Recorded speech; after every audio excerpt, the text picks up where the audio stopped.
باللہ من الشیطان الرجیم بسم اللہ الرحمن الرحیم۔ کل کے درس میں نبی پاک صلی اللہ علیہ وسلم نے اونٹ کے گوشت اور اونٹنی کے دودھ کے حوالہ سے وضاحت ارشاد فرمائی تھی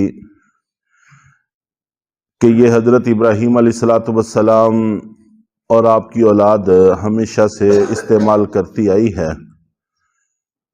اللہ تعالیٰ نے اس سے کبھی بھی منع نہیں فرمایا۔ یہود اس طرح کے سوال آپ صلی اللہ علیہ وسلم سے کرتے رہتے تھے امتحان لینے کی غرض سے۔ چنانچہ حضرت عبداللہ بن عباس رضی اللہ تعالی عنہ سے منقول ہے کہ ایک دفعہ یہود کی ایک جماعت آپ کے پاس آئی اور انہوں نے آ کر کہا کہ آج ہم آپ سے کچھ ایسے سوال کریں گے کہ جن کا جواب سوائے نبی کے اور کوئی نہیں دے سکتے۔ آپ صلی اللہ علیہ وسلم نے ارشاد فرمایا کہ اگر میں ان کے ٹھیک جواب دے دوں تو پھر تم بھی وعدہ کرو، عہد کرو کہ میری بات کو مان لو گے، اسلام میں داخل ہو جاؤ گے۔ چنانچہ یہود نے اس کا وعدہ کر لیا تو انہوں نے 4 سوالات کیے۔ ان میں سے ایک سوال یہ تھا کہ حضرت یعقوب علیہ السلام جن کا لقب اسرائیل تھا، اسرائیل کا معنی اللہ کا بندہ، عبداللہ کے معنی میں استعمال ہوتا ہے، انہوں نے کون سی چیزوں کو اپنے اوپر حرام کیا تھا؟ تو اس کا جواب تو وہی آپ نے ارشاد فرمایا جو کل کے درس میں آ چکا ہے۔ اور دوسرا سوال انہوں نے یہ کیا کہ تفریق جنس یعنی بچہ اور بچی یہ کیسے وجود پاتے ہیں؟ تو اس پر نبی پاک صلی اللہ علیہ وسلم نے ارشاد فرمایا کہ ماں اور باپ میں سے جس کے اثرات کا اللہ تعالیٰ غلبہ کر دیتے ہیں وہی جنس وجود میں آ جاتی ہے۔ تو انہوں نے کہا کہ آپ نے سچ فرمایا ہے، حقیقت میں ایسا ہی ہے، ہماری کتابوں میں یہی لکھا ہوا ہے۔ اور تیسرا سوال انہوں نے یہ کیا کہ آخری نبی جو آئیں گے ان کی علامت اور نشانی کیا ہے؟ تو نبی پاک صلی اللہ علیہ وسلم نے ارشاد فرمایا کہ ان کی نشانی یہ ہے کہ سونے کی حالت میں ان کی آنکھیں سوتی ہیں، ان کا دل نہیں سوتا، دل بیدار رہتا ہے۔ چنانچہ نبی پاک صلی اللہ علیہ وسلم کی یہی طبیعت تھی، اللہ تعالیٰ نے بنائی کہ آپ جب سوتے تھے تو آپ کی آنکھیں سوتی تھیں، دل بیدار رہتا تھا۔ اسی وجہ سے چونکہ انبیاء اکرام کے دل غفلت میں نہیں ہوتے، ان کے دیکھے ہوئے خواب سچے ہوتے ہیں، وہی ہوتے ہیں۔ اور حضرت ابراہیم علیہ السلام نے خواب دیکھا تو اس کو قرآن پاک نے وحی ہی کا درجہ دیا ہے۔ تو نبی پاک صلی اللہ علیہ وسلم کے اندر بھی یہ وصف موجود ہے۔ تو یہ بھی انہوں نے کہا کہ بالکل آپ نے سچ کہا ہے، ایسے ہی ہے۔ اب یہود نے محسوس کیا کہ وعدہ کر چکے ہیں کہ اسلام لے آئیں گے، سوالوں کے جواب تو سب کے ٹھیک دے دیے ہیں، تو عام طور پر جو بندہ ایمان نہ لانا چاہتا ہو تو وہ آخر میں کوئی نہ کوئی ایسی چال چلنے کی کوشش کرتا ہے۔ تو پھر یہود نے آخری سوال کا ذکر کیا کہ فرشتوں میں سے آخری نبی کے دوست کون ہیں؟ نبی پاک صلی اللہ علیہ وسلم نے فرمایا کہ جبریل۔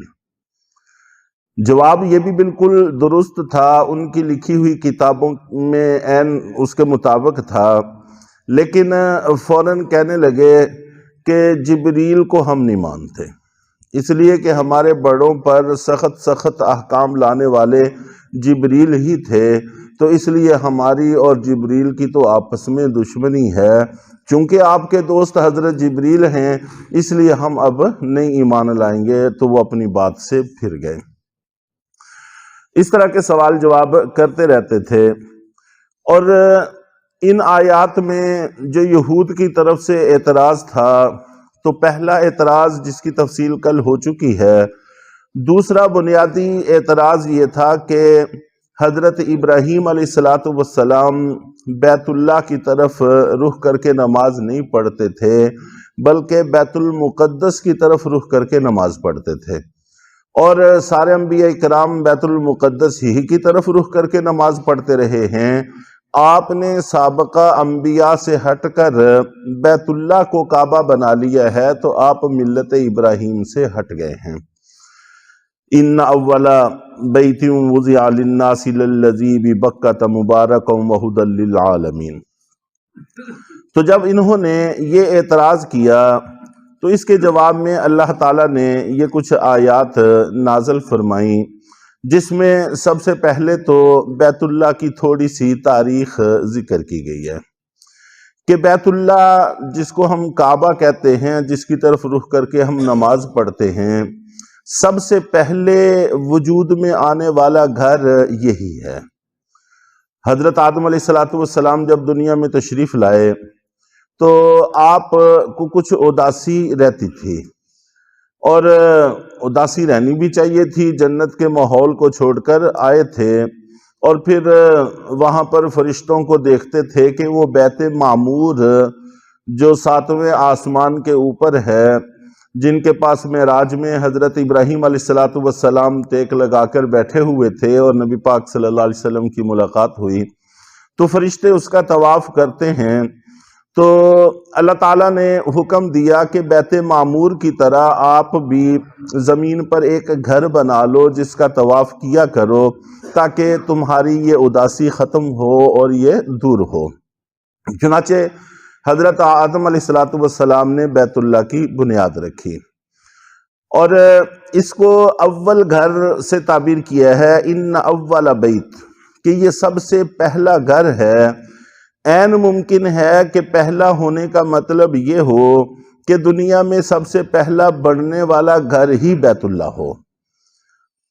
اور حضرت عبداللہ ابن عمر رضی اللہ تعالیٰ عنہ اور بہت سارے صحابہ کرام کی، تابعین کی، مفسرین کی رائے یہی ہے، اور حضرت علی رضی اللہ تعالیٰ عنہ اور کچھ دیگر حضرات یہ بھی فرماتے ہیں کہ عین ممکن ہے کہ رہائش کے اعتبار سے تو کچھ گھر پہلے سے بن گئے ہوں، لیکن عبادت کے لیے وجود میں آنے والا سب سے پہلا گھر یہی ہے، اس میں کوئی دوسری رائے موجود نہیں ہے۔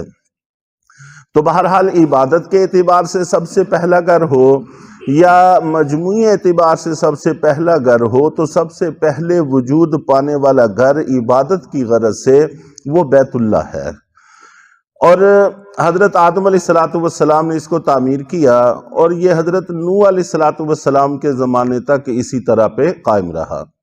جب سیلاب نوح آیا تو اس وقت یہ بہہ گیا اور منہدم ہو گیا، یا اس کو آسمانوں پہ اٹھا لیا گیا، وہ اپنی جگہ تفصیل طلب ہے۔ تو پھر حضرت ابراہیم علیہ السلام نے اس کو تعمیر کیا۔ حضرت ابراہیم علیہ السلام کی تعمیر کا بھی انشاءاللہ تذکرہ آ جائے گا۔ ان کے بعد پھر یہ منہدم ہوا تو قبیلہ جرہم کے کچھ لوگوں نے اس کو تعمیر کیا تھا، اور پھر یہ منہدم ہوا تو عمالقہ ایک قوم تھی، انہوں نے اس کو تعمیر کیا تھا، اور پھر قریش کے زمانہ میں جب نبی پاک صلی اللہ علیہ وسلم کا بھی ابتدائی جوانی کا زمانہ تھا، تو اس وقت قریش نے اس کو تعمیر کیا، اور قریش نے اس میں کئی طرح سے رد و بدل بھی کر دیے تھے۔ ایک تو حتیم کے حصے کو کعبہ سے باہر کر دیا، تعمیر میں اس کو شامل نہیں کر سکے، اور دوسرا دروازے دو تھے، ایک داخل ہونے کا دروازہ جو مشرق کی طرف ہے، دوسرا نکلنے کا دروازہ جو مغرب کی طرف تھا، تو مغرب کی طرف والا دروازہ بند کر دیا، صرف ایک دروازے کو برقرار رکھا، اور اس دروازے کو بھی اتنا اونچا کر دیا کہ ان کی مرضی کے بغیر اندر کوئی داخل نہ ہو سکے۔ یہ چند ایک تبدیلیاں اس کے اندر کر دی۔ تو اس پر نبی پاک صلی اللہ علیہ وسلم نے جب فتح مکہ فرما لیا، بعد میں ایک بات ارشاد فرمائی، کچھ وہ تفصیل اور کچھ اس کے بعد کی تھوڑی سی تاریخ وہ ذکر کر کے انشاءاللہ العزیز پھر آیت کی وضاحت اور تشریح کی طرف آئیں گے۔ اللہ تعالی ہم سب کو اپنا گھر دیکھنا نصیب فرمائے۔